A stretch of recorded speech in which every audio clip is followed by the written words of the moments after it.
राधे राधे मेरे प्यारे भाइयों बहनों माताओं व बंधुओं, संस्कार की बातें चैनल में आपका स्वागत है। बंधुओं, आज पितृपक्ष के 14वें दिन मैं आपको सुना रही हूँ श्रीमद् भागवत गीता का 14वां अध्याय।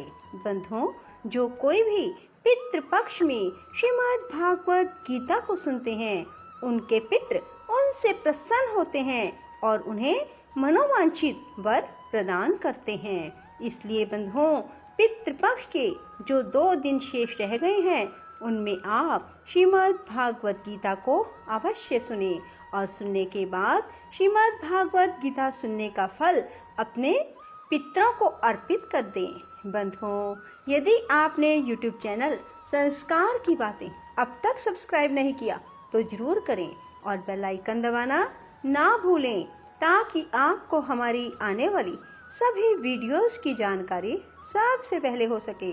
बोलो कृष्ण भगवान की जय, पितृ देव की जय। बंधुओं, श्रीमद् भागवत गीता सुनने के बाद कमेंट बॉक्स में राधे राधे अवश्य लिखें।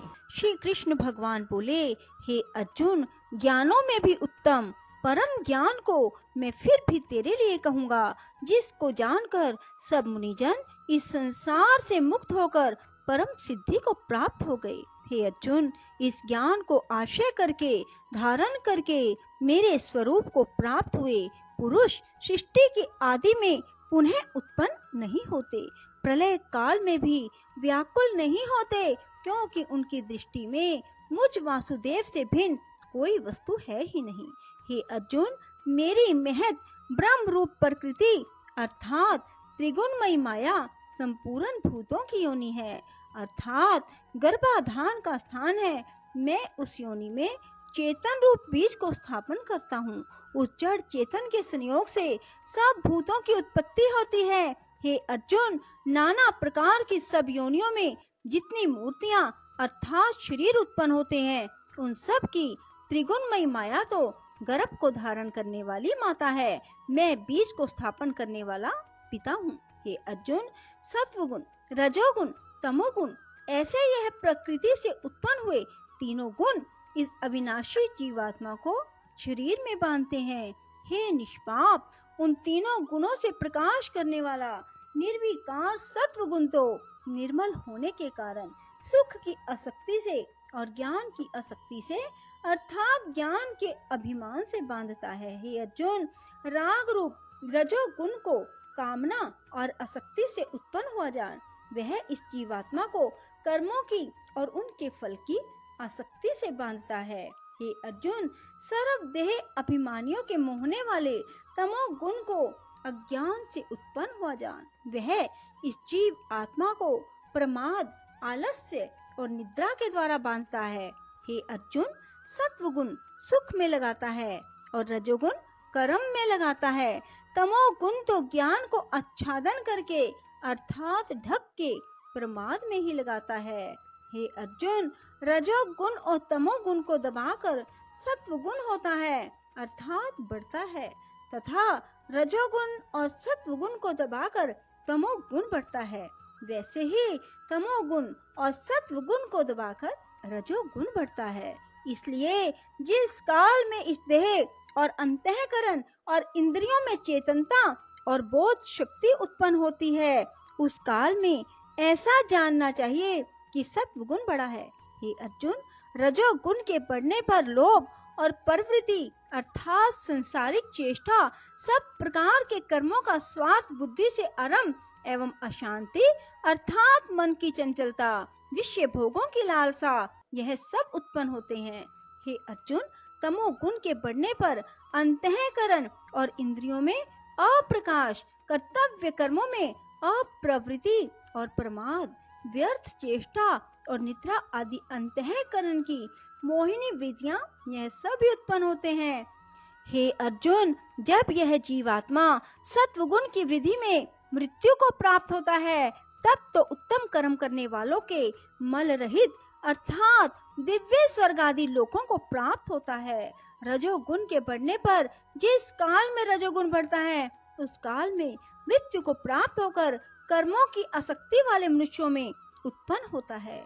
तमोगुण के बढ़ने पर मरा हुआ पुरुष कीट, पशु आदि मूढ़ योनियों में उत्पन्न होता है, क्योंकि सात्विक कर्म का तो सात्विक अर्थात सुख, ज्ञान और वैराग्य आदि निर्मल फल कहा है, और राजस कर्म का फल दुख और तामस कर्म का फल अज्ञान कहा है। सत्व गुण से ज्ञान उत्पन्न होता है, रजोगुण से निसंदेह लोभ उत्पन्न होता है, तमोगुण से प्रमाद और मोह उत्पन्न होते हैं और अज्ञान भी होता है। इसलिए सत्व गुण में स्थित हुए पुरुष स्वर्ग आदि उच्च लोकों को जाते हैं। रजोगुण में स्थित राजस पुरुष मध्य में अर्थात मनुष्य लोक में ही रहते हैं। तमोगुण के कार्य रूप निद्रा, प्रमाद और आलस्य आदि में स्थित हुए तामस पुरुष अधोगति को अर्थात कीट, पशु आदि नीच योनियों को प्राप्त होते हैं।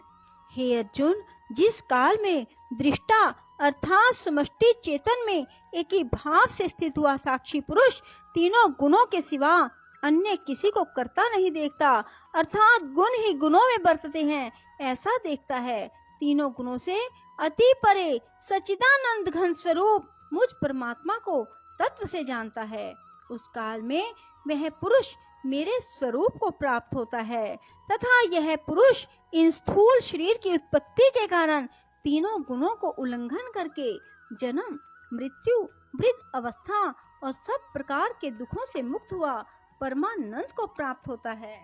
इस प्रकार भगवान के रहस्य युक्त वचनों को सुनकर अर्जुन ने पूछा, हे पुरुषोत्तम, इन तीनों गुणों से अतीत हुआ पुरुष किन किन लक्षणों से युक्त होता है, किस प्रकार के आचरणों वाला होता है? हे प्रभु, मनुष्य किस उपाय से इन तीनों गुणों से अतीत होता है?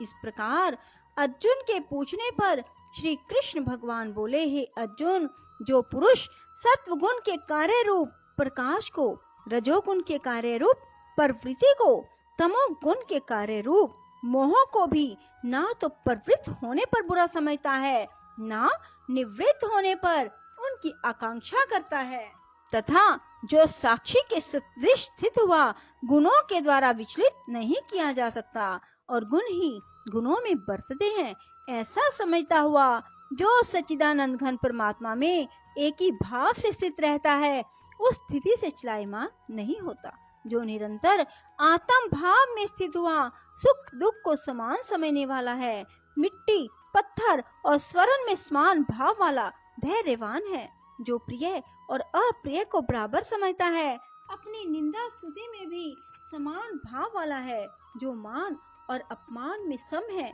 मित्र और वैरी के पक्ष में भी सम है, वह संपूर्ण आरंभों में कर्तापन के अभिमान से रहित हुआ पुरुष गुणातीत कहा जाता है।